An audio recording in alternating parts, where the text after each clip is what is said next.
Episode 96। Keshav की power सुनकर बच्चे चौंक जाते हैं क्योंकि उन्होंने इतनी सी उम्र में इतनी पावर हासिल कर ली थी। बच्चों की शक्ल देखकर अकाला उनसे कहते हैं, अब ऐसे घूरना बंद करो और सब बैठ जाओ। तुम्हारा जो मन करे वो खाना अपने लिए मांगा सकते हो। आज तुम्हारे कंजूस डीन की तरफ से ये दावत है। इतना सुनते ही मोहित अकाला के हाथ में से मेनू ले लेता है और फिर वेटर को अपने पास बुलाता है। मोहित मेनू में लिखे आइटम्स पर उंगली रखकर वेटर को दिखाते हुए कहता है, ये ले आओ, ये भी ले आओ, ये भी ले आओ और ये भी ले आओ। मोहित वेटर को बता रहा था और डीन खुश हो रहे थे। डीन खुश होकर मन ही मन कहते हैं, अरे वाह, मेरा चेला आज मेरे पैसे बचा रहा है। तभी एकदम से मोहित वेटर से कहता है, अभी जो मैंने तुम्हें बताया था उन्हें छोड़कर बाकी सब ले आओ, जल्दी। अब ये देखकर डीन की एकदम से हवा सी निकल जाती है। तभी मोहित उनके करीब आकर उनके मजे लेते हुए कहता है, मास्टर, क्या हुआ? आपका चेहरा एकदम से नीला कैसा पड़ गया? क्या आप अच्छे से सोए नहीं थे? मोहित मजे ले रहा था और डीन शक्त होकर चुपचाप बैठे हुए थे। मोहित को ऐसे मजे लेते देखकर अकाला जोर से हंसने लगते हैं। तभी केशव खड़ा होकर कहता है, मैं डीन को इसके लिए भुगतान कैसे करने दे सकता हूं? मैं सालों बाद वापस आया हूं। मैं आप सबके लिए इतना तो कर ही सकता हूं। केशव अब डीन के सामने हाथ जोड़कर कहता है, मेरे टीचर्स प्लीज, आप मुझे एक बार आपका शुक्रिया करने का मौका दें।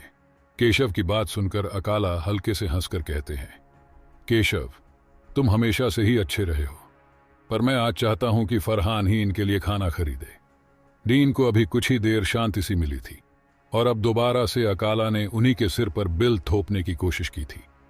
डीन का चेहरा फिर उतर जाता है।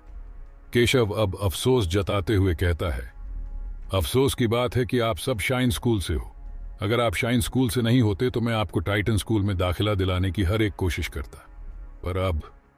केशव ने इतना ही कहा था कि तभी बाहर से आते हुए मास्टर केशव को टोक कर कहते हैं, अब क्योंकि ये शाइन स्कूल से है, तुम अब भी इन्हें टाइटन स्कूल में भर्ती करा सकते हो। इतना सुनते ही सभी बाहर की तरफ देखते हैं। मास्टर बाहर से उनकी तरफ आ रहे थे। मास्टर उनके पास आकर खड़े हो जाते हैं। तभी तरुण उनके बैठने के लिए कुर्सी रख देता है और मास्टर उस पर बैठ जाते हैं। डीन मास्टर की बात सुनकर उनसे पूछते हैं, मास्टर, क्या तुम यहां मुझे हटाने के लिए आए हो? ये बच्चे शाइन स्कूल से है, क्या हम इन्हें शाइन स्कूल में अच्छी शिक्षा नहीं दे सकते? तभी केशव मास्टर से पूछते हैं, मास्टर, अभी आपका मतलब क्या था? मास्टर बताते हुए कहते हैं, केशव, अगर मैं गलत नहीं हूं तो टाइटन स्कूल के पास अगले साल होने वाले तमाशे की 2 सीट है। मैं इन्हें उस तमाशे में हिस्सा लेने की इजाजत दे दूंगा। यह सुनकर डीन गुस्से में खड़े होकर मेज पर जोर से हाथ मारते हैं और गुस्से में कहते हैं, नहीं, मैं इसकी इजाजत नहीं दूंगा। यह शाइन स्कूल से है। मास्टर, भूलो मत कि मैंने 2 दशकों से शाइन स्कूल का ध्यान रखा है। डीन के मुंह से यह सुनकर मास्टर उससे कहते हैं, फरहान, मैं तुमसे कुछ सवाल पूछूंगा। अगर तुमने उनके जवाब दिए तो फिर बच्चे वहां जाएंगे या नहीं, इसका कोई मतलब नहीं रहेगा। पहला सवाल, क्या तुम इन्हें मिमिक्री ट्रेनिंग का वातावरण दे सकते हो? दूसरा, क्या तुम इन्हें महाद्वीप के सबसे बड़े स्कूल की प्रतियोगिता में भाग लेने के लिए योग्यता प्रदान कर सकते हो? यह सुनकर डीन का सिर नीचे झुक जाता है क्योंकि वो इनमें से कुछ भी बच्चों को प्रदान नहीं करा सकते थे। डीन चुपचाप नीचे बैठ जाते हैं। अब मास्टर आगे उन्हें बताते हुए कहते हैं, मिमिक्री ट्रेनिंग वातावरण इनके कल्टीवेशन की स्पीड को बढ़ा देगा और महाद्वीप का सबसे बड़ा स्कूल केवल उन्हीं स्कूलों को प्रतियोगिता में हिस्सा लेने देता है जो स्कूल पहले चरण के लिए क्वालिफाइड होते हैं। अब क्योंकि शाइन स्कूल क्वालिफाइड नहीं है तो बच्चे हिस्सा नहीं ले पाएंगे।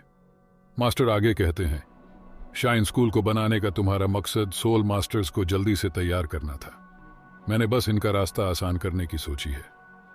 बेचारे डीन मास्टर की एक भी बात का जवाब नहीं दे पा रहे थे क्योंकि मास्टर बिल्कुल सही बोल रहे थे।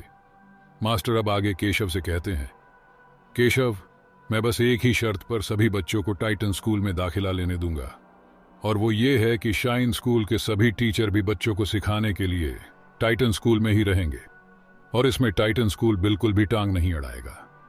मास्टर की बात सुनकर केशव कहते हैं, लेकिन शाइन स्कूल डीन फरहान का सपना था, और वो कैसे? केशव के इतना कहते ही डीन कहते हैं, मेरी फिक्र छोड़ो, मास्टर ने जो कहा है उस पर ध्यान दो। मैं अपने अभिमान के लिए बच्चों की जिंदगी खराब नहीं कर सकता। सब कुछ बच्चों के भले के लिए ही होना चाहिए और अब वैसे भी शाइन स्कूल के गुरुओं का रिटायर होने का समय आ गया है।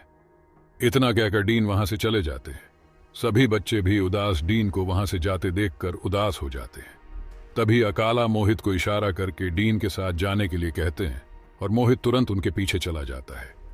मास्टर डीन के जाने के बाद कहते हैं, हालांकि फरहान काफी जिद्दी है, पर वो एक गलत इंसान नहीं है। मुझे विश्वास है कि वो इसके बारे में अच्छे से सोचेगा। रात हो रही थी और आसमान में बड़ा सा चांद निकला हुआ था। डीन अपने हाथ में वाइन का गिलास लेकर बाहर खड़े होकर वाइन पीते हुए चांद को देख रहे थे। तभी मोहित वाइन की बोतल लेकर उनके पास आ जाता है और उन्हें समझाते हुए कहता है, डीन सर, आप दुखी मत होइए। मोहित की बात का जवाब देते हुए डीन कहते हैं, मैं दुखी नहीं हूं, बस थोड़ा सा निराश हूं। यह सब मेरे लिए बहुत जल्दी हो रहा है। तभी मोहित बोतल से उनके गिलास में वाइन डालने की कोशिश करता है और डीन उसे रोकते हुए कहते हैं, मुझे मनाने की कोशिश मत करो, मैं बस अकेला रहना चाहता हूं। इस पर मोहित उन्हें समझाते हुए कहता है, मास्टर, यह बस ऐसा है जैसे अंडे के लिए किसी मुर्गी को उधार लेना। सच में मैं तो समझ ही नहीं पा रहा कि आओ इसके लिए इतने उदास क्यों हैं। मोहित की बात का मतलब डीन समझ नहीं पाते और उससे पूछते हैं, अंडे के लिए मुर्गी उधार लेना मतलब? मोहित डीन के गिलास में वाइन डालते हुए बताता है, मतलब ये कि टाइटन स्कूल की फैसिलिटी हम अपने आप को ट्रेन करने के लिए उधर ही तो ले रहे हैं। हम वहां सीखेंगे और उन्हें उसके लिए फीस देंगे। ये सुनकर डीन खुश होकर कहते हैं, ये तो अच्छा है, मैं भी कुछ ज्यादा ही जिद्दी हूं, मैं बेकार में ही इसकी चिंता कर रहा हूं। इतना कहकर डीन मोहित के हाथ में से सीधा बोतल ही छीन लेते हैं और मोहित भी डीन को फिर से नॉर्मल देखकर खुश हो जाता है। अगले दिन मास्टर डीन और अकाला सभी बच्चों को लेकर शाइन स्कूल वापस आ जाते हैं। सभी बच्चे अपने स्कूल वापस आकर काफी खुश होते हैं। डीन चुपचाप थे और बस मैदान के बीच में लगे स्कूल के झंडे को देख रहे थे। उन्हें ऐसे देखकर मास्टर बच्चों से कहते हैं, 2 महीने बाद तुम सब टाइटन स्कूल के लिए निकलोगे और इन 2 महीनों में मैं तुम्हें तीसरे चरण की ट्रेनिंग नहीं कराऊंगा, पर केवल 2 शर्तों पर। पहली, अपनी सभी समस्याओं से अपने आप निपटो, और दूसरा, सोल अखाड़े से मिले युद्ध के अनुभव को अच्छे से परखो और अपनी सोल पावर को बढ़ाओ। तभी डीन सभी बच्चों से कहते हैं, जाओ और सब आराम करो, तुम सब ने बहुत मेहनत की है। डीन की बात सुनकर सभी बच्चे चुपचाप वहां से अपने अपने कमरों में चले जाते हैं। नैना और जिया दोनों अपने कमरे के बाहर बैठी हुई थी। नैना अंगड़ाई लेते हुए कहती है, मैं तो बहुत थक गई। जिया भी अंगड़ाई तोड़ते हुए जवाब देती है, मैं भी बहुत थक गई। मुझे तो ये पता ही नहीं है कि हम सोल अखाड़े में कब थे। मैं तो वापस आने के बाद और भी ज्यादा थक गई। तभी तरुण वहां उनके पास आ जाता है। तरुण को देखकर जिया तुरंत उसके पास चली जाती है और उससे पूछती है, तरुण, तुम यहां किस लिए आए? तरुण जवाब देता है, मैं यहां नैना के लिए आया हूं। यह सुनकर जिया एकदम से शांत सी हो जाती है और उसकी हंसी गायब हो जाती है। तभी नैना उनके पास आने लगती है। तरुण ये देखकर जिया को बताता है, हम 2 महीनों में टाइटन स्कूल के लिए निकलेंगे और मैंने नैना से वादा किया था कि मैं उसके परिवार के लिए हथियार बनाऊंगा और मैं उसी के लिए इससे बात करने आया हूं। तभी नैना तरुण से कहती है, तरुण, इस बारे में मेरे पिता ही बात कर सकते हैं। मैं डीन फरहान से अपने घर जाने के लिए छुट्टी मांगूंगी। वैसे मेरा कीबा शहर टाइटन स्कूल से ज्यादा दूर नहीं है। बाद में मैं तुम सबसे मिलने के लिए टाइटन स्कूल ही आ जाऊंगी। ये सुनकर तरुण जवाब देते हुए कहता है, अगर ऐसी बात है तो अब इसके बारे में टाइटन स्कूल पहुंचने के बाद ही बात करेंगे। ये सुनकर नैना भी हाँ में अपना सिर हिला देती है और फिर तरुण वहां से वापस चला जाता है। मास्टर और अकाला अभी भी स्कूल के बीचों बीच डीन के पास ही खड़े हुए थे, क्योंकि डीन वहां खड़े होकर अपने स्कूल के झंडे को ही घूरे जा रहे थे।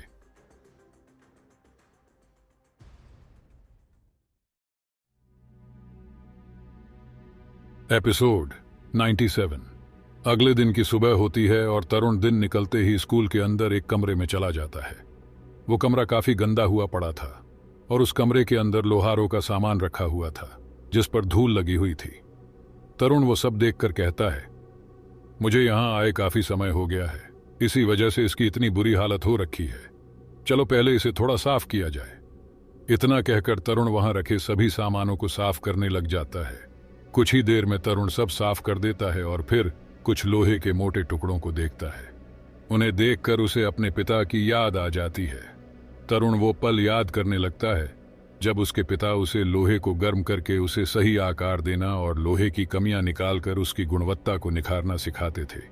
वो सब याद करते हुए तरुण थोड़ा उदास सा हो जाता है। और फिर एकदम से सख्त होकर भट्टी जलाता है। भट्टी जलाने के बाद तरुण उसके अंदर लोहे का एक मोटा टुकड़ा डाल देता है और पंप करके आग को तेज करने लगता है। लोहा आग में पूरा लाल पड़ जाता है और फिर तरुण उसे एक लोहे से बनी चीजों से पकड़कर एक मजबूत बहुत बड़े लोहे के ऊपर रख देता है। सामने रखे हथौड़े को अपने पिता की तरह पकड़कर उठाता है और खुश होते हुए अपने पिता की बताई टेक्निक को याद करके उस लोहे के टुकड़े को पीटने लगता है। तरुण बड़ी आसानी से उसे पीट पीट कर निखार देता है और फिर उससे नए हथियार बनाने लगता है। कई दिन बीत जाते हैं और तरुण वही काम करता रहता है। उसके सभी दोस्त भी उसका हाल देखने के लिए वहां आते हैं और समय समय पर तरुण के खाने की चीजें भी वहां लाते हैं। ऐसे ही काफी दिन बीत जाते हैं और आखिरकार तरुण अपने नए हथियार बना ही लेता है। सुबह होती है और जिया चुपके से वहां आ जाती है। जैसे ही वो अंदर घुसने की कोशिश करती है तभी तरुण अंदर से दरवाजा खोलकर बाहर आने लगता है और ये देखकर जोया उसकी नजरों में आने से पहले ही वही पास में छुप जाती है। तरुण बाहर आकर अंगड़ाई तोड़ता है और अपनी कमर सीधी करता है, पर वो वहां जिया को महसूस नहीं कर पाता। तरुण तेजी से उछलकर उसी घर के ऊपर छत पर बैठ जाता है और बैठकर मेडिटेशन करने लगता है। तरुण के शरीर से उसकी ऊर्जा निकलकर उसके शरीर के आसपास घूमने लगती है। तभी तरुण अपने नए हथियारों को बाहर निकालता है, जो कि 2 काले रंग की बाइनल थी। उनमें से एक कुछ बड़ी थी और दूसरी थोड़ी छोटी। तरुण उन दोनों बाइनलों को अपने शरीर से निकलती ऊर्जा में छोड़ देता है और फिर से मेडिटेशन करने लगता है। वो दोनों बाइनल तरुण के शरीर से निकलती ऊर्जा में काफी जोर से गोल गोल घूमने लगती है और फिर कुछ समय बाद जैसे ही तरुण उठता है तो वो उसके हाथ में वापस आ जाती है। तरुण की पावर उन बाइनल के अंदर भर चुकी थी और उससे अब तरुण उनका आसानी से इस्तेमाल कर सकता था। तरुण अब सीधा ऊपर से नीचे जमीन पर कूद कर नीचे उतर जाता है और फिर से उसी कमरे के अंदर चला जाता है। कमरे के अंदर सामने ही एक मेज पर बहुत सारी ऐसी काले रंग की मोटी और छोटी बाइनल रखी हुई थी। तरुण उनके पास जाकर रुकता है और उन्हें देखते हुए कहता है, जहर ही एक ऐसी चीज है जिसकी अब मुझे सबसे ज्यादा जरूरत है। इतना कहकर तरुण उन सभी बाइनल को उठाता है और अपनी बेल्ट के स्पेस में रख लेता है। तभी तरुण की नजर पास ही की एक मेज पर पड़ती है। उस मेज पर एक नीले रंग की जैकेट रखी हुई थी। उसे देखकर तरुण हल्के से मुस्कुराता है और उसे उठा लेता है। स्कूल के बीचों बीच लगे झंडे के पास तरुण के सभी साथी खड़े हुए थे और सभी आपस में बातें कर रहे थे। तभी धनुष कहता है, हमने थोड़े समय ले लिए भी तरुण को नहीं देखा, पता नहीं वो क्या करता रहता है। धनुष ने इतना खा ही था कि तभी जिया को तरुण पीछे से आता नजर आता है। जिया उसे देखकर तुरंत उसकी तरफ भागती है और उसके पास आकर कहती है, तरुण तुम आखिरकार बाहर आ ही गए। इस पर तरुण हल्के से मुस्कुरा देता है और तभी धनुष उसे देखकर कहता है, हमारा आयरन मैन यहां आ ही गया। वैसे आज तुम इतने साफ क्यों लग रहे हो? तरुण जवाब देते हुए कहता है, मैं बाहर आ गया क्योंकि मेरा काम पूरा हो गया। वैसे भी अब हमारे यहां से टाइटन राज्य के लिए निकलने में कुछ ही दिन बाकी रह गए हैं। नैना तरुण से पूछती है, तरुण तुमने इस बार क्या बनाया है? क्या तुम हमें दिखा सकते हैं? तरुण के हथियार देखने के लिए जिया भी खुश हो जाती है और इशारा करके उसे हथियार दिखाने को कहती है। ऑस्कर भी तरुण के पास आकर खड़ा हो जाता है। तभी तरुण उन्हें बताते हुए कहता है, वैसे तो बस ये कुछ गुप्त हथियार ही है, पर मैंने सबके लिए कुछ प्रैक्टिकल बनाया है। ये सुनकर नैना झट से पूछती है, हमारे लिए? तरुण हाँ में गर्दन हिला देता है और फिर अपनी बेल्ट के स्पेस से एक हथियार निकालता है जो देखने में कुछ कुछ क्रॉसबो के जैसा लग रहा था, पर वो ऐसा था जैसे किसी ने एक गोल पाइप पर तीनों तरफ से नुकीले खंजर लगा दिए हो। सब उस हथियार को गौर से देखने लग जाते हैं और जिया तरुण से पूछती है, तरुण ये क्या है? क्या ये कोई और भी ताकतवर तीर फेंकने वाला हथियार है? तरुण बताता है, मैं इसे उड़ने वाले पंजे बोलता हूं। मैंने इसे कई तरह के धातुओं के मेल से बनाया है। इससे हम पत्थरों जैसी कठोर चीजों को भी भेद सकते हैं। इसका ये पंजों जैसा पार्ट सबसे जरूरी है। इसे हम हल्के से छूने से खोल सकते हैं। इतना कहते ही तरुण जैसे ही उसे खोलता है तभी वो खंजर जैसे 3 पंजे उस हथियार के आगे छतरी की तरह खुल जाते हैं। तरुण आगे बताता है, इसके अंदर एक गूंज है जो इसके खुलते ही खींचने पर अपना काम करती है। इतना कहकर तरुण एक पत्थर उठाकर उस हथियार के ऊपर रखता है और जैसे ही ट्रिगर खींचता है एकदम से वो हथियार उस पत्थर को भींचकर चूर चूर कर देता है। ये देखकर सबकी आंखें फटी की फटी रह जाती है। धनुष आगे पूछता है, ये और क्या क्या काम करता है? अगर ये केवल यही एक काम करता है तो इससे अच्छा तो फिर मेरे टाइगर का पंजा है। तरुण जवाब देता है, बिल्कुल नहीं। अब क्योंकि इसका नाम उड़ने वाला पंजा है तो इसका इस्तेमाल कुछ अलग भी होगा। इतना बताकर तरुण अपने से 10 मीटर दूर एक बड़े से पेड़ के ऊपर निशाना लगता है और उसकी तरफ फायर कर देता है। तरुण के ऐसा करते ही वो खंजरों का बना पंजा तेजी से निकलकर पेड़ की तरफ जाता है। उसमें एक बहुत छोटी बारीक रस्सी जैसी चीज भी बंधी हुई थी जो पंजे से जुड़ी हुई थी। वो पंजा उस पेड़ के आर पार हो जाता है। तभी तरुण दोबारा से बटन दबाता है और हथियार से पंजे में जुड़ी रस्सी को हथियार तेजी से खींचता है, जिससे तरुण उस पेड़ के ऊपर पहुंच जाता है। तरुण अब दोबारा से बटन दबाकर पंजे को वापस से पेड़ के अंदर से हथियार में वापस खींच लेता है और जमीन पर वापस उतर जाता है। ये सब देखकर सब दोबारा से काफी चौंक जाते हैं। तरुण उन्हें बताता है, ये जो रस्सी पंजे से जुड़ी हुई है ये स्टील का बारीक तार है और इसकी लंबाई 30 मीटर है। ये 150 किलो के वजन को झेल सकता है। चाहे हमारा वजन कितना भी क्यों ना बढ़ ले, 150 तक नहीं पहुंच सकता। हम इसकी मदद से एक अच्छी खासी ऊंचाई पर चढ़ सकते हैं। मोहित खुश होकर तरुण के पास आता है और उसके हथियार को घूरते हुए कहता है, ये तो एक घर से दूसरे घर पर कूदने के लिए सबसे मस्त हथियार है। तरुण उसे समझाते हुए कहता है, पर तुम्हें अपने वजन का ध्यान होना चाहिए। अगर तुम 150 पार कर गए तो फिर ये तुम्हारे लिए बेकार है। सब खुश होकर तरुण से हथियार लेने के लिए अपने हाथ आगे बढ़ा देते हैं और तरुण फिर उन्हें एक एक हथियार दे देता है। धनुष हथियार लेकर उसे देखते हुए कहता है, तरुण, मुझे समझ नहीं आता कि तुम्हारे दिमाग में क्या चलता रहता है जो तुम इतनी बेहतर चीजें बना देते हो। मोहित तरुण की तारीफ करते हुए कहता है, भाई तरुण, तुम्हारा सच में कोई जवाब नहीं। तुम जीनियस हो, जीनियस। उसके बाद वो सभी वहां से चले जाते हैं। बच्चों के जाने के बाद कुछ ही देर में डीन वहां आ जाते हैं और फिर से अपने स्कूल के झंडे को देखने लगते हैं। तभी पीछे से अकाला आकर डीन की पीठ को हल्के से थपथपाते हैं और कहते हैं, इसे घूरना बंद करो, चलो अब चलते हैं। हम वापस आएंगे और तब साथ में रिटायर होंगे। ये सुनकर डीन अकाला से कहते हैं, क्या मैं तुझे इतना बूढ़ा लगता हूं कि इतनी जल्दी रिटायर हो जाऊं? इतना कहकर डीन अकाला के हाथ को अपने कंधे पर से हटाते हैं और फिर गुस्से में वहां से चले जाते हैं।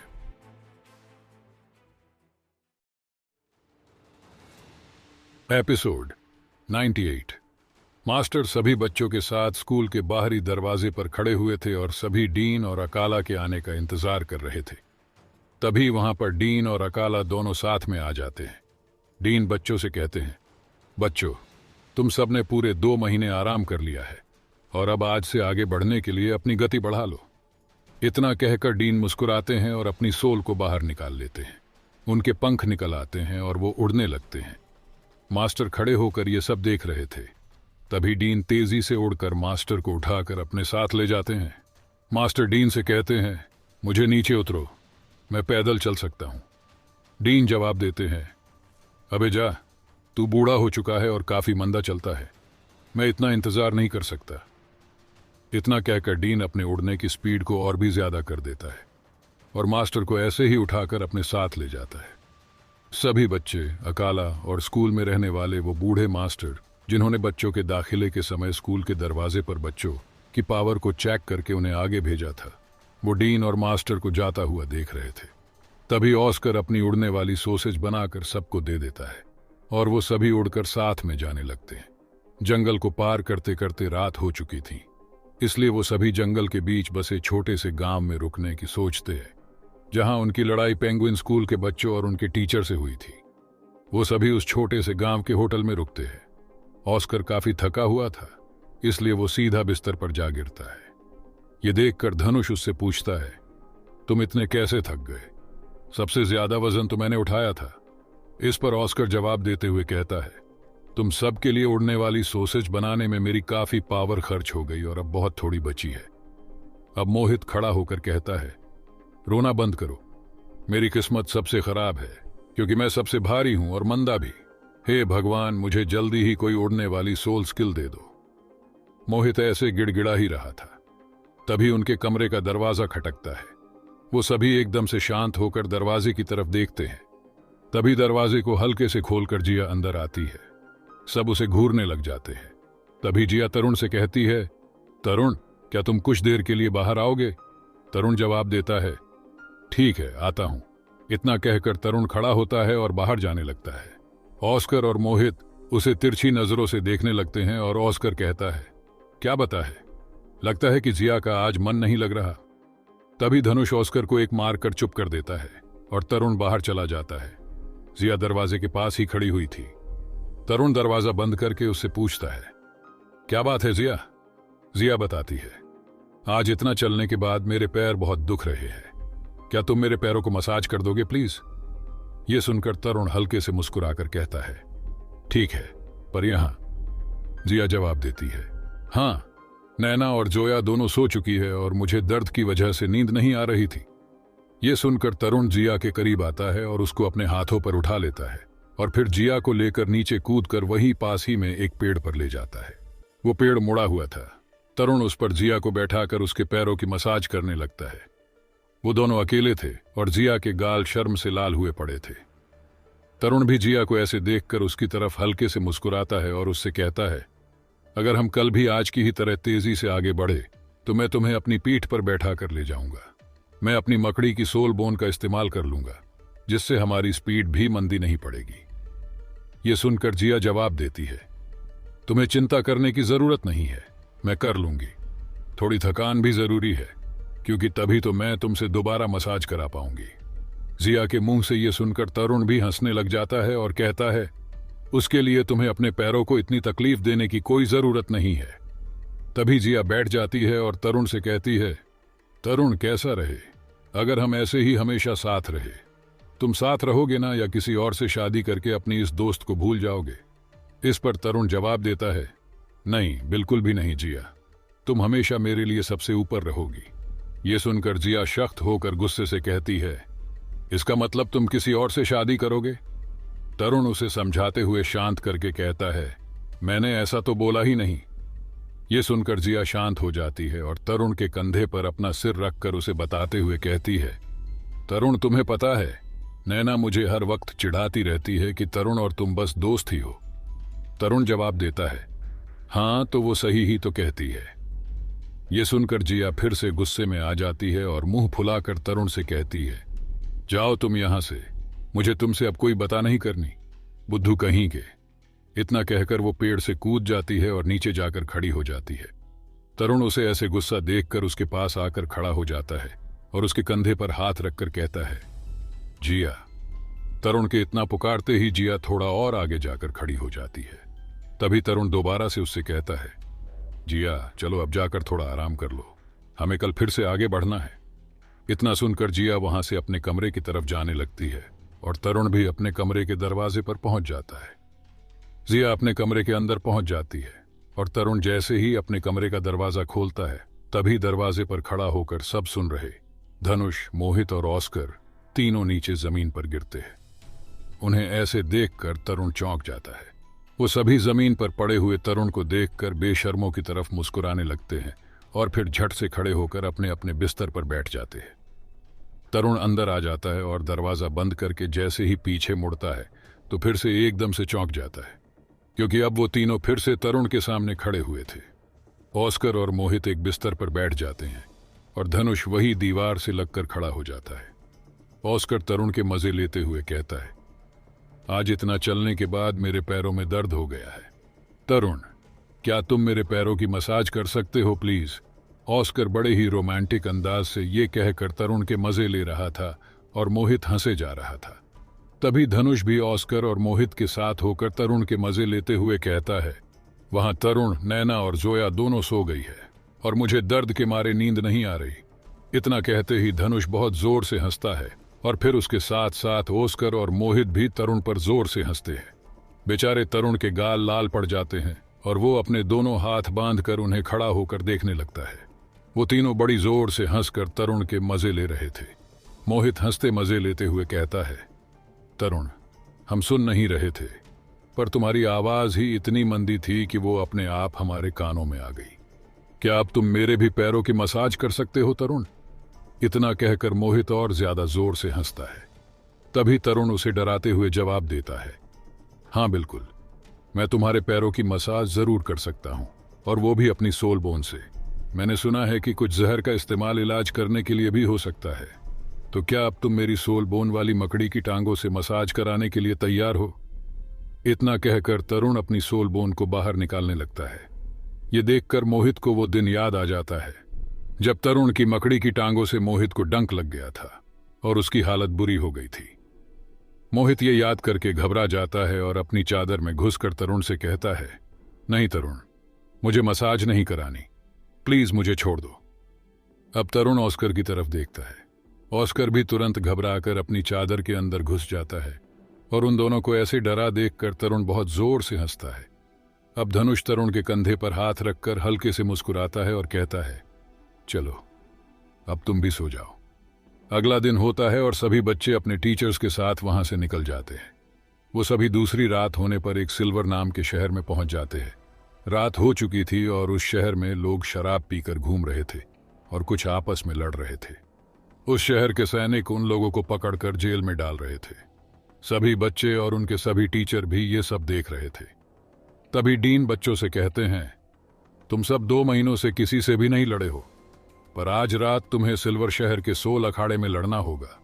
इससे तुम्हारी एक्सरसाइज भी हो जाएगी। यह सुनकर धनुष डीन से पूछता है, डीन सर, क्या हमें वो इनाम स्कूल को देना होगा जो हमें लड़ाई में जीतने के बाद मिलेगा? धनुष के इस सवाल को सुनकर मास्टर डीन पर हंसने लग जाते हैं। ये देखकर डीन हिचकिचाकर धनुष का कान पकड़कर कहते हैं, क्या तुम्हें लगता है कि मैं तुम्हारा फायदा उठाऊंगा? तुम जैसे चाहो उन पैसों का इस्तेमाल कर सकते हो, स्कूल को वो नहीं चाहिए। डीन अब धीरे से धनुष के कान में कहते हैं, धनुष, तुम्हारी ऐसा सोचने की हिम्मत भी कैसे हुई? धनुष इस पर चुप होकर खड़ा हो जाता है। तभी डीन अब सभी बच्चों से कहते हैं, ठीक है, अब जल्दी चलो। इतना सुनकर सभी बच्चे डीन और बाकी टीचर के साथ सिल्वर शहर के 16 अखाड़े की तरफ जाने लगते हैं। वो सभी 16 अखाड़े के अंदर पहुंच जाते हैं। ग्राउंड के आसपास बहुत ज्यादा भीड़ लगी हुई थी और होस्ट ग्राउंड के ऊपर उड़कर आता है और जोर से माइक में कहता है, लेडीज एंड जेंटलमैन, आप सभी का सिल्वर 16 अखाड़े में स्वागत है।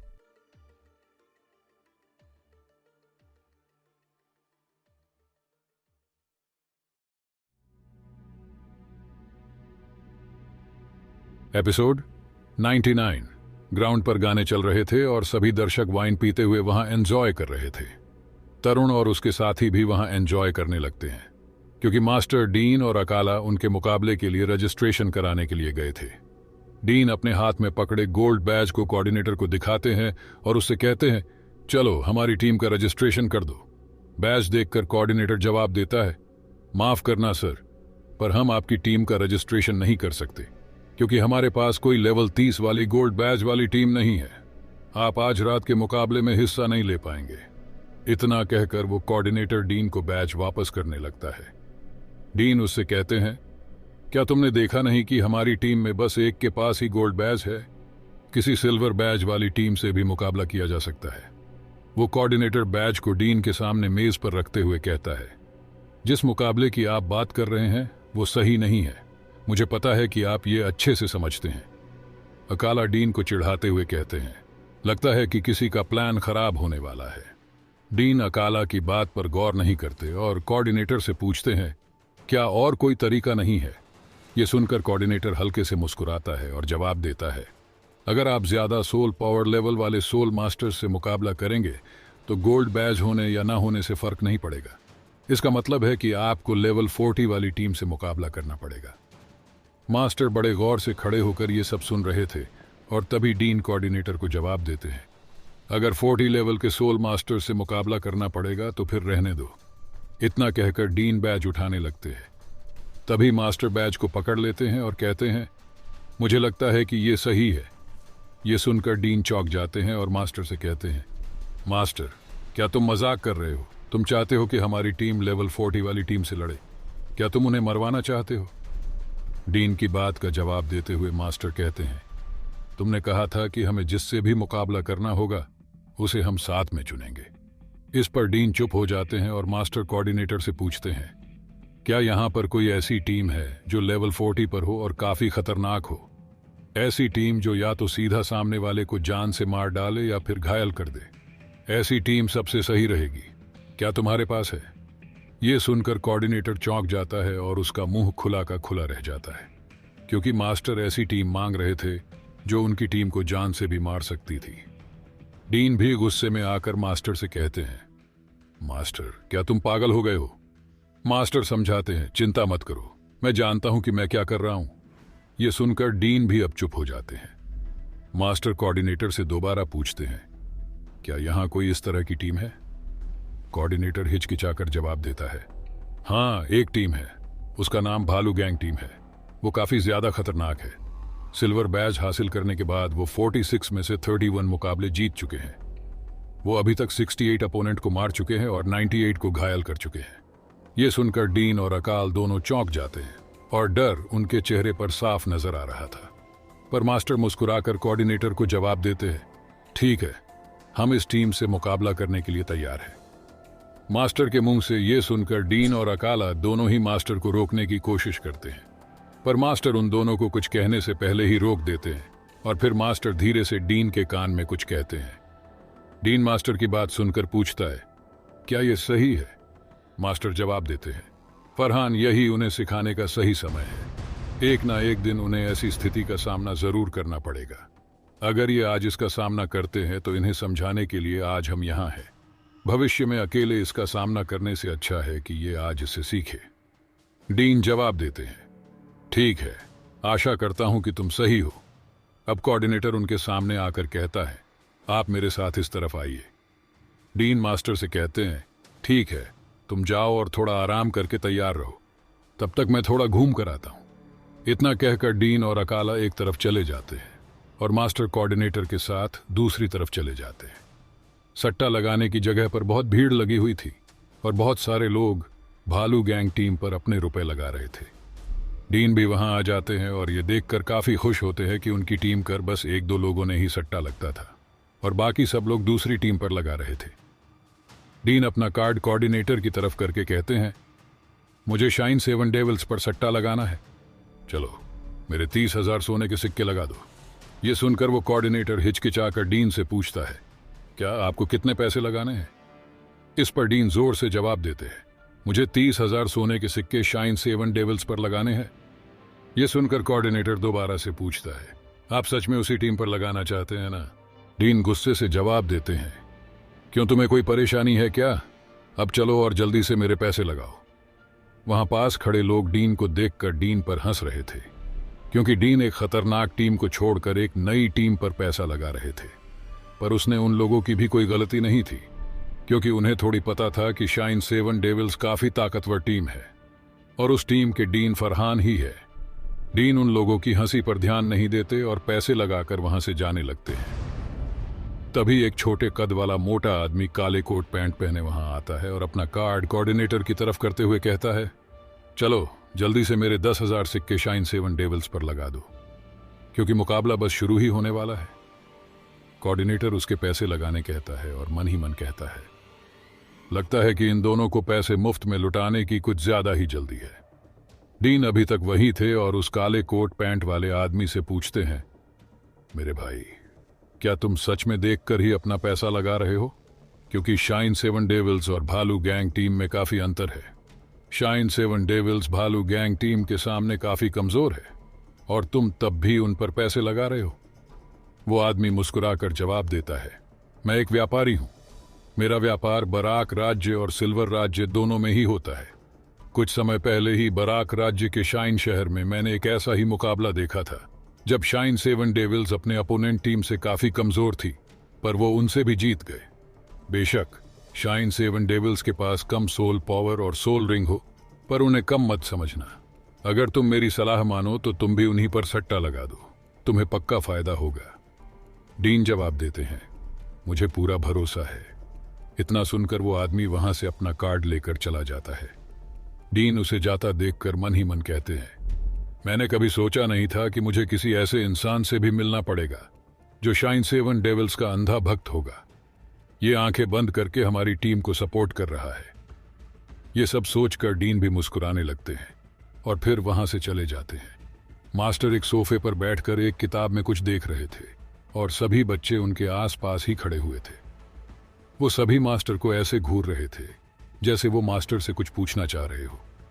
मास्टर उन्हें ऐसे देखकर बताते हैं, मैंने ये डिसीजन फरहान की मदद करने के लिए लिया है और तुम्हारे गुप्त हथियारों की जांच करने के लिए भी।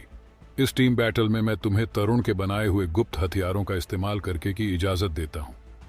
यह सुनकर तरुण मास्टर को टोक कर कहता है, पर मास्टर ये गलत है। मास्टर जवाब देते, जो टीम तुमसे आज मुकाबला करने जा रही है वो काफी ताकतवर और बेरहम है। उन सभी पर खून सवार है। तुम्हें इसके लिए बुरा महसूस करने की कोई जरूरत नहीं है। वो तुमसे काफी ज्यादा ताकतवर है और याद रखना, अगर तुम उन्हें हराना चाहते हो तो तुम्हें यह करना होगा, उन्हें सांस लेने तक का भी मौका नहीं देना होगा। तरुण, क्या अब तुम समझे? तरुण जवाब देता है, मास्टर मैं समझ गया। यह सुनकर मास्टर सभी से कहते हैं, ठीक है, तो अब तुम सब लड़ने के लिए तैयार हो जाओ। इतना सुनते ही सभी अपनी अपनी जैकेट पहनते हैं और अपने अपने मास्क लगाकर तैयार होने लगते हैं। मास्टर उन्हें दोबारा से समझाते हुए बताते हैं, वो बेरहम और भयंकर है, उन पर बिल्कुल भी दया मत दिखाना। जितना जल्दी हो सके इस मुकाबले को खत्म करना। अगर कुछ भी अलग होता दिखाई दे तो तुरंत स्टेज से कूदकर बाहर आ जाना, और सबसे जरूरी बात, चाहे हार कबूल कर लेना, पर अपने आप को घायल बिल्कुल भी मत करना, समझे? सभी बच्चे एक साथ जवाब देते हैं, समझ गए मास्टर। इतना कहकर सभी बच्चे मास्टर के साथ मुकाबले के लिए जाने लगते हैं। क्या होगा इस मुकाबले में आगे? क्या शाइन 7 डेविल्स की टीम भालू गैंग टीम से जीत पाएगी या नहीं? क्या वो भी बाकियों की तरह मारे जाएंगे या तरुण इस बार भी कोई कमाल करके अपनी टीम को जीत दिलाएगा? जानने के लिए जुड़े रहिए मेरी इस कहानी के साथ।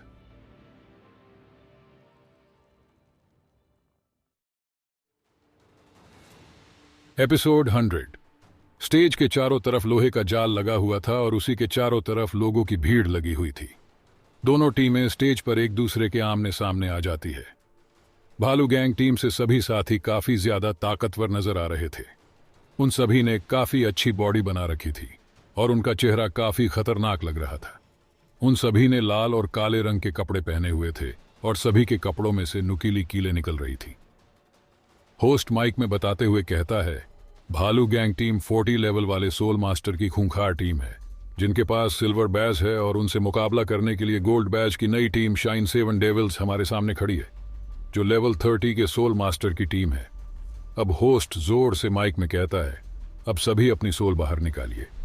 उसके इतना कहते ही सभी अपनी अपनी सोल बाहर निकालकर खड़े हो जाते हैं। भालू गैंग टीम को भालू गैंग इसलिए बोला जाता था क्योंकि उन सब की सोल एक लाल रंग वाले डरावने भालू की थी। उनके सोल बाहर निकालते ही उन सभी के शरीर के ऊपर लाल रंग के डरावने भालू निकल आते हैं। ये देखकर ऑस्कर धनुष से पूछता है, बॉस धनुष, अगर ये सीधा हम पर टूट पड़े तो क्या तुम नैना की पावर की मदद से इन्हें रोक लोगे? धनुष निराश होकर जवाब देता है, नहीं। सभी दर्शक भालू गैंग टीम के लिए तालियां बजा रहे थे और वहां उन्हीं के नाम के नारे लग रहे थे। जिया ऑस्कर को एक मारकर कहती है, तुम कितने बड़े फट्टू हो ऑस्कर। तरुण के हथियारों के होने के बाद भी तुम इतना घबरा रहे हो। ऑस्कर हल्के से हंसकर कहता है, अरे नहीं नहीं, मेरा वो मतलब नहीं था। तरुण अब अपने साथियों को इशारा करता है और वो सभी साथ में अपने अपने क्रॉसबो निकाल लेते हैं। डीन मास्टर और अकाला ये सब देख रहे थे और डीन मास्टर से पूछते हैं, मास्टर, क्या ये सभी सोल मास्टर लेवल 40 पर होने की वजह से तरुण के हथियारों का सामना नहीं कर पाएंगे? क्योंकि उनका डिफेंस दूसरे नंबर पर सबसे ताकतवर डिफेंस है। मास्टर बैठकर एक किताब पढ़ते हुए जवाब देते हैं, वो इसे रोक सकते हैं। यह सुनकर डीन थोड़े घबरा से जाते हैं और एकदम से कहते हैं, क्या? मास्टर उन्हें समझते हैं। मैंने तरुण के इन क्रॉसबों के बारे में पढ़ा है। किसी भी सोल मास्टर की पहली 2 स्किल इनके वार को रोक नहीं सकती, पर अगर उन्होंने सीधा अपनी तीसरी सोल रिंग का इस्तेमाल कर लिया तो वो इससे मुकाबला कर सकते हैं। पर अगर उन्होंने सीधा चौथी सोल रिंग का इस्तेमाल कर लिया तो उन्हें इससे कोई परेशानी नहीं होगी। ये सुनकर डीन परेशानी में आ जाते हैं और मास्टर से पूछते हैं, अगर ऐसी बात थी तो फिर तुमने बच्चों को लड़ने के लिए क्यों भेजा? क्या तुम चाहते हो कि वो सब मर जाए? ये सुनकर मास्टर जवाब देते हैं, अगर तीसरी और चौथी सोल रिंग इसे रोक सकती है तो फिर परेशानी क्या है? इससे तरुण और उसके साथी जीतने से रुक थोड़ी जाएंगे। तरुण ने एक बार मुझे बताया था कि गुप्त हथियारों का मतलब गुप्त होना होता है। चलो तुम ही बताओ, अगर तुम अपने से बहुत कमजोर किसी सोल मास्टर से लड़ रहे होते तो क्या तुम तीसरी और चौथी सोल रिंग को इस्तेमाल करने में अपनी पावर घटाते? डीन जवाब देते हैं, नहीं। ये सुनकर मास्टर जवाब देते हैं, तो बस आज पहली बार तरुण के हथियार मुकाबले में इस्तेमाल किए जा रहे हैं और इसके बारे में किसी को भी कुछ नहीं पता। भालू गैंग टीम अब चाहे पहली सोल स्किल इस्तेमाल करे या दूसरी, वो नहीं बच सकते। मास्टर की बात डीन की समझ में आ जाती है और वो मुकाबले पर अपनी नजर गड़ाकर बैठ जाते हैं। दोनों टीमें सामने खड़ी हुई थी। तरुण अपनी टीम से कहता है, सब तैयार रहो, ये एकदम से हमला करेंगे। तभी भालू गैंग टीम का लीडर जोर से चिल्लाता है, इन सबको फाड़ दो। इतना कहते ही वो अपनी सोल को दोबारा से बाहर निकाल लेता है और उसकी भालू की सोल उसके सभी साथियों से काफी बड़ी और डरावनी लग रही थी। ये देखकर नैना डर जाती है और वो कांपने लगती है।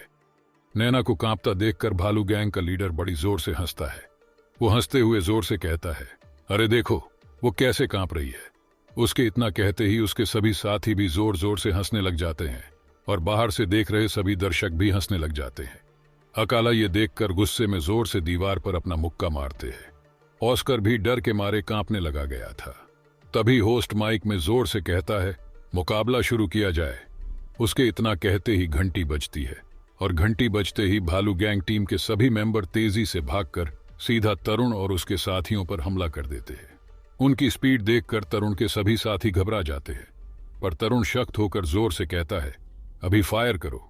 उसके इतना कहते ही उसके सभी साथी डरते हुए क्रॉसबो से सीधा अपनी अपनी तरफ आते भालू गैंग टीम के मेंबर्स पर निशाना लगाकर फायर कर देते हैं। छोटे छोटे तीर क्रॉसबो से निकलकर सीधा भालू गैंग के हर एक साथी के शरीर के अंदर घुस जाते हैं और वो सभी एकदम से जमीन पर ढेर हो जाते हैं। ये देखकर सभी दर्शक, होस्ट और डीन और अकाला सभी दंग रह जाते हैं। तरुण को छोड़कर तरुण के सभी साथियों ने अपनी आंखें बंद कर ली थी और जैसे ही आंखें खोलकर वो देखते हैं तो पाते हैं कि पूरी भालू गैंग उनके सामने मरी हुई पड़ी थी और उनके शरीर से खून निकलकर स्टेज पर बहने लगा था। ये देखकर नैना के हाथ पांव फिर से कांपने लग जाते हैं और उसे उल्टियां आने लग जाती है। जोया भी बुरी तरह से घबरा जाती है और उसकी आंखों में आंसू आने लग जाते हैं। ऑस्कर भी उल्टियां करने लग जाता है। मोहित का भी ऐसा ही हाल था और वो चारों सीधा स्टेज पे से भाग जाते हैं। तरुण और धनुष ही केवल शांत खड़े हुए थे। जिया भी तरुण के पास खड़ी हुई कांप रही थी। धनुष वहां से जाते हुए तरुण से कहता है, मैं जोया को संभालने के लिए जा रहा हूं। इतना कहकर वो भी वहां से चला जाता है। जिया को कांपता देखकर तरुण उसके हाथ को पकड़ लेता है और उसे शांत करता है।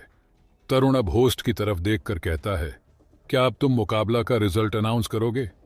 उसके इतना कहते ही होस्ट घबराकर हड़बड़ाकर माइक में अनाउंस करता है, भालू गैंग टीम और शाइन 7 डेविल्स टीम के इस मुकाबले के विजेता है शाइन 7 डेविल्स। इतना सुनकर तरुण जिया को अपने साथ लेकर वहां से चला जाता है। पूरा ग्राउंड जो लोगों की भीड़ से भरा हुआ था वो पूरी तरह से शांत हो गया था और जिन्होंने भालू गैंग टीम पर सट्टा लगाया था वो सभी अपना अपना सिर पकड़कर रो रहे थे। पर उन्हीं के पास बैठा वो काले कोट पैंट वाला व्यापारी आदमी खुश हो रहा था क्योंकि वो जीत चुका था। सभी बच्चे वही पास ही में बैठे हुए थे और उन सब की काफी बुरी हालात थी, सिवाय तरुण, धनुष को छोड़कर।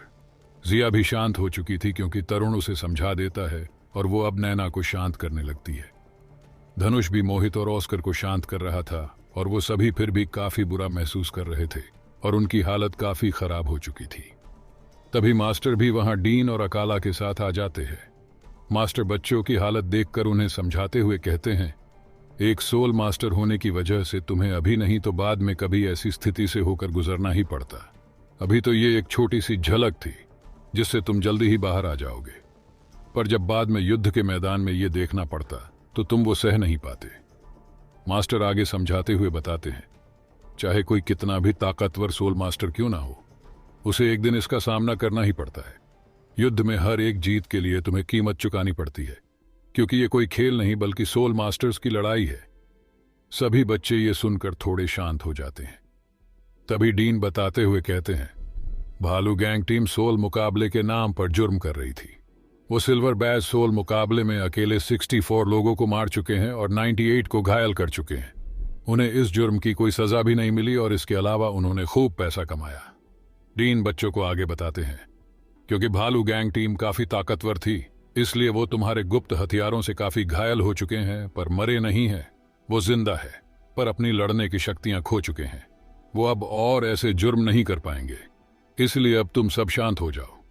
मास्टर ये सुनकर थोड़े चौंक जाते हैं, पर बच्चे शांत हो जाते हैं।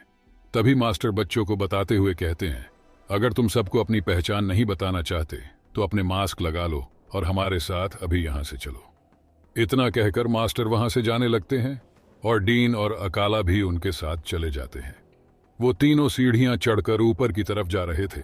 तभी डीन हंसकर मास्टर से पूछते हैं, मास्टर, ये भालू गैंग टीम को सजा देने का तुम्हारा कोई प्लान था ना, और इसीलिए तुमने उन्हीं को मुकाबले में लड़ने के लिए चुना? मास्टर जवाब देते हैं, ये बच्चों के लिए एक टेस्ट था, ताकि अगर भविष्य में उन्हें कभी ऐसी स्थिति का सामना करना पड़े तो वो पूरी तरह से इसके लिए तैयार हो। ये सुनकर अकाला मास्टर से पूछते हुए कहते हैं, बच्चे अभी काफी जवान हैं, क्या ये उनके लिए अभी कुछ ज्यादा नहीं था? मास्टर जवाब देते हैं, वो बच्चे काफी होशियार हैं, वो अपने आप को ऐसी जानलेवा स्थिति में नहीं डालेंगे। मैं अभी उनके सामने एक बुरा आदमी बन गया था और तभी फरहान से एक अच्छा आदमी बनकर उन्हें समझाया। वो अब ज्यादा देर तक बुरा महसूस नहीं करेंगे। अपनी तारीफ करते हुए डीन कहते हैं, मैंने तो हमेशा से ही बच्चों के दिलों में अपनी एक अच्छी इमेज बनाई है, क्योंकि मैं असल में ही एक अच्छा आदमी हूं। ये सुनकर अकाला हंसकर डीन का मजाक उड़ाते हुए कहते हैं, हाँ, अच्छा तो तू बनेगा ही। जो अपने दोस्त को खड़े होकर पिटता हुआ देख ले, उसके जितना अच्छा हो भी कौन सकता है? अकाला उस बात के ताने इस समय मार रहे थे जब तरुण के पिताजी ने अकाला को रात में पीटा था, और ये सुनकर डीन एकदम से चुप होकर खड़े हो जाते हैं और कुछ जवाब नहीं देते। ये देखकर मास्टर भी डीन पर हंसने लग जाते हैं। अब किस टीम से होगा तरुण का मुकाबला? क्या तरुण जीत पाएगा हर मैच को? जानने के लिए सुनिए तरुण गार्ड ऑफ असुरा सिर्फ मेरे चैनल 2 नस्त्र पर।